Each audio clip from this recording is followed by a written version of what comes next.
All right, this is a Bible verse that's very hard to accept for me, and maybe it is for you. Maybe you got a little rebellious streak, but it's in the Bible, and I believe it. It says, "Submit yourself to every ordinance of man for the Lord's sake, whether it be to the king as supreme, or unto governors as unto them that are sent by him for the punishment of evildoers." Notice, the governments are for the punishment of evildoers. We know that there's corruption in governments. That's a fact.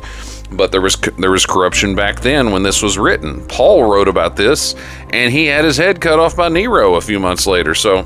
And Peter also was crucified by the same government he's telling people to submit to. But notice this. It says, "And for the praise of them that do well, for so it is the will of God, that with well-doing ye may put to silence the ignorance of foolish men." So when we're law-abiding citizens, and as long as the laws do not conflict with the law of God, we obey them, and we demonstrate that we're not a threat to society.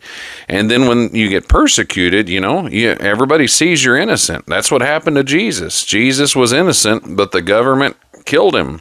And there may be corruption in the government locally where you live, or statewide, and definitely nationwide, but that doesn't give us an excuse to be lawbreakers. And remember, the law was made for evildoers. It wasn't made for righteous people. So we got to submit to government laws if they do not conflict with the law of God. That is not a denial of following Jesus. Jesus said, "Render to Caesar things that are Caesar's, to God the things that are God's."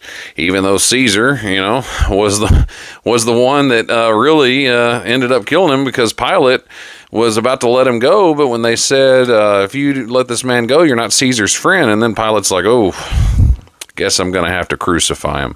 So, Caesar is someone that you got to recognize. But we also got to remember, this life is not all that she wrote. We got to quit acting like this world's our home. We're pilgrims.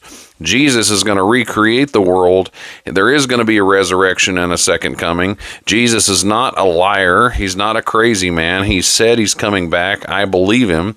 He said he'll resurrect the dead. I believe him. He said he's going to create a new world where sin doesn't reign.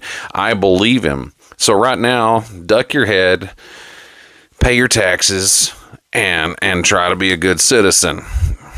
But most of all, show to the world Christ in you, the hope of glory.